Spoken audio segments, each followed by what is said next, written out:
This is the time of year temperatures are dropping and water bodies are starting to freeze over. Anglers are preparing for ice fishing while hunters are enjoying late season hunting opportunities.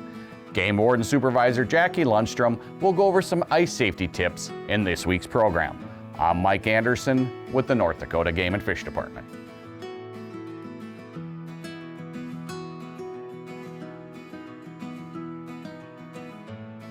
This time of year, it's important to remember that the ice has not solidified necessarily.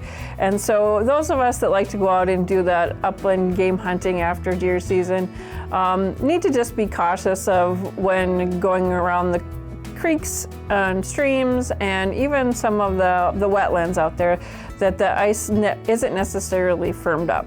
When the nights are calm, the ice on the, will start to form, but with the cattails can hold heat, and so the ice doesn't necessarily firm up as well along where those cattails ridges are. So it's important to make sure that you check those before allowing your dog or yourself to go out there. For retrieving, it's important to make sure that if a bird does land out on the ice, that again, you check the ice thickness before you allow your dog to go out there. North Dakota generally is a cold water state, even during the summer months, and it doesn't take very long for a person to get hypothermia once you're in the water. Less than 15 minutes, especially this time of year, it's probably closer to less than 10. Any of my relatives that go out this time of year, I always make sure if they're out hunting that they either have a life jacket with or that they wear a float coat, a camouflage float coat. Some of them will actually wear when they're out and about. Obviously, if you fall through, you're gonna get cold fast. You wanna try to get yourself back up out of the water and get back to your vehicle and get your clothes changed. We always encourage, no matter if it's early duck hunting or winter hunting, that you have a change of clothes with.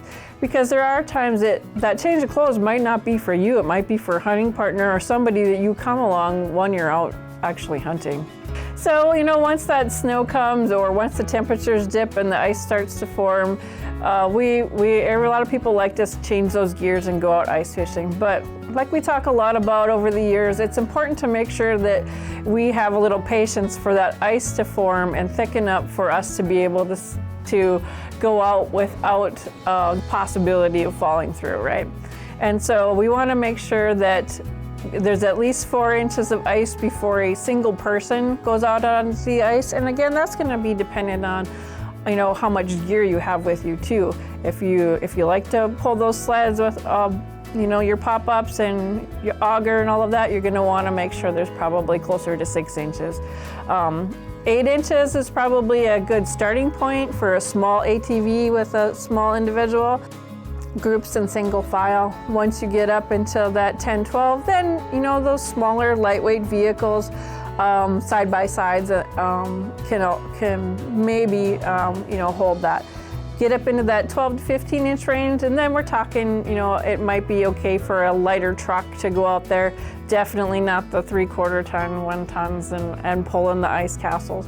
So you really want to make sure there's a good amount of ice before you put those guys out there. Everybody always asks us, well, when is it safe to go out on the ice? We can never say that the ice is 100% safe. We don't know how it was formed and if there's pockets of water in between layers of ice. So we always have to use caution out there, right? And so when you get into ice that's cloudy, we tell people that you probably need double the depth for just those lightweight recommendations for 12. If it's cloudy, it's gonna probably be slushy and not formed well, and you're going to want more ice than that. And those, we can never tell you it's 100% safe. Larger bodies of water will also have pressure ridges, and you want to make sure that you don't drive near or across pressure ridges. There are certain bodies of water that, if you're not familiar with the area, that there can be springs under, and so springs are going to keep those areas where they're at thinner. The ice is going to be much thinner there. And so occasionally you might have somebody put a tree there to make sure that you don't drive around that area. If somebody goes through the ice, call 911 and get emergency services there as soon as possible. We want to make sure, we always recommend having a pair of ice spikes with you around your neck, in your pocket, to help pull yourself back up onto the ice. If not, then that's where, if you have somebody with you, have them lay prone, get close as they can, reach for you with something, and help get you back up onto the ice. But it's most important to make sure emergency services get on their way to help you. So one of the recommendations we always say is, we tell you to check the ice, and a lot of people will have an ice chisel with them all the time. Other things you might be able to use, I know that even some, depending on the size of your auger, or if it's a handheld auger, you can also use that to check ice as you go. So we want to make sure everyone has a good time and comes home safely while you're out in the outdoors this winter.